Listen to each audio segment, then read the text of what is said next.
तो hello and welcome बच्चों।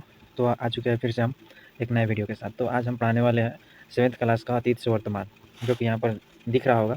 अतीत से वर्तमान 7th क्लास का, जिसे हम लोग इतिहास कहते हैं, इंग्लिश में हिस्ट्री कहते हैं। तो चलिए इसके फर्स्ट चैप्टर को आज हम लोग देखते हैं। फर्स्ट चैप्टर यहाँ पर दिया गया है। फर्स्ट चैप्टर यहाँ पर दिया गया है कि कब, कहाँ और कैसे। तो चलिए इसका आंसर क्वेश्चन को हम लोग करते हैं। तो इसका आंसर क्वेश्चन आप लोगों को दिख रहा होगा यहाँ पर। रिक्त स्थान को भरिए, रिक्त स्थान को भरिए। तो चलिए सबसे पहले हम लोग रिक्त स्थान को भरते हैं। तो 16वीं सदी के आरंभ में डॉट डॉट डॉट हिंदुस्तान शब्द का प्रयोग किसने किया था? तो हिंदुस्तान शब्द का प्रयोग बाबर ने किया था। किसने किया था? बाबर बाबर ने किया था। हिंदुस्तान शब्द का प्रयोग किसने किया था? तो बाबर ने किया था। हिंदुस्तान शब्द का प्रयोग किसने किया था? बाबर ने किया था। हिंदुस्तान शब्द का प्रयोग किसने किया था? बाबर ने किया था।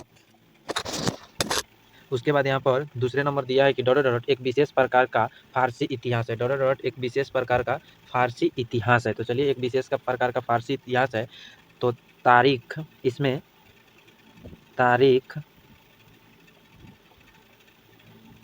उल हिंद, तारीख उल हिंद एक विशेष प्रकार का फारसी इतिहास है। तारीख उल हिंद एक विशेष प्रकार का फारसी इतिहास है। डॉट लोगों द्वारा भारत में एक नए धर्म का आगमन हुआ, उसे हम लोग अरबी धर्म कहते हैं। कौन सा धर्म कहते हैं? अरबी धर्म कहते हैं। कौन सा धर्म? अरबी धर्म कहते हैं। भारत में कागज का प्रयोग डॉट शताब्दी के आसपास हुआ था। 13वीं शताब्दी के आसपास हुआ था। 13वीं शताब्दी के आसपास हुआ था। तो चलिए उसके बाद दूसरा नंबर यहाँ पर जोड़े बनाइए। तो चलिए इसका जोड़ा बनाइए। तो यहाँ पर दिया गया इसका जोड़ा एक का मिलाइएगा कश्मीर का इतिहास से। एक को मिलाइएगा कश्मीर के इतिहास से। हम यहाँ पर मिला देते। एक को मिलाइएगा कश्मीर के इतिहास से। दो को मिलाइएगा दरिया साहब से। भक्ति संत को क्या मिलाइएगा? दरिया साहब से। तबकात ए नर्सरी को मिलाइएगा मिनहाज अस सिराज से। और शेर शाह का मुकाबरा मिलाइएगा सासाराम से। और जो बचे उसको मिला दीजिए।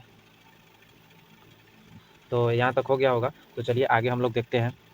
तो आइए आगे यहाँ पर मध्यकाल के कैसे वैसे वस्त्रों की सूची बनी है जिसका व्यवहार हम आज भी करते हैं। तो चलिए इसके आंसर को हम लोग देखते हैं। तो इसका आंसर यहाँ पर आपको दिख रहा होगा, देख लीजिएगा। 3 नंबर का आंसर है मध्यकाल के निम्नलिखित वस्त्र हैं जिन्हें हम आज भी उपयोग में लाते हैं, जैसे साड़ी, लुंगी, धोती, अनारकली सूट, पगड़ी आदि।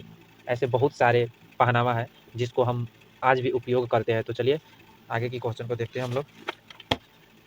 तो यहाँ पर 4 नंबर क्वेश्चन है, वस्त्र उद्योग के क्षेत्र में हुए 2 प्रमुख प्रौद्योगिक परिवर्तनों को बताइए।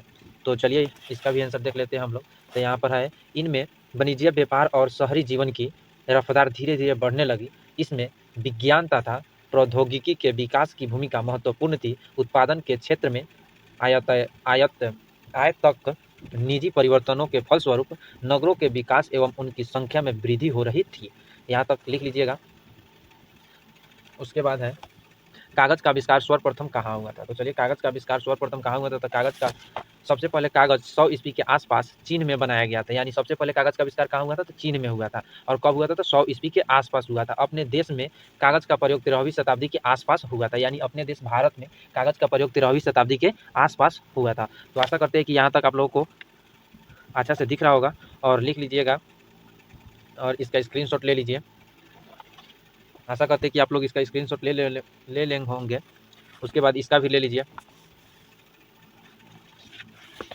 तो चलिए मिलते हैं नेक्स्ट वीडियो में, तब तक के लिए बाय। और अगर हमारे चैनल पर नए होंगे तो चैनल को सब्सक्राइब कर दीजिएगा और बेल आइकन दबा दीजिएगा, जिससे आने वाले वीडियो का नोटिफिकेशन आप तक सबसे पहले पहुँचे। धन्यवाद।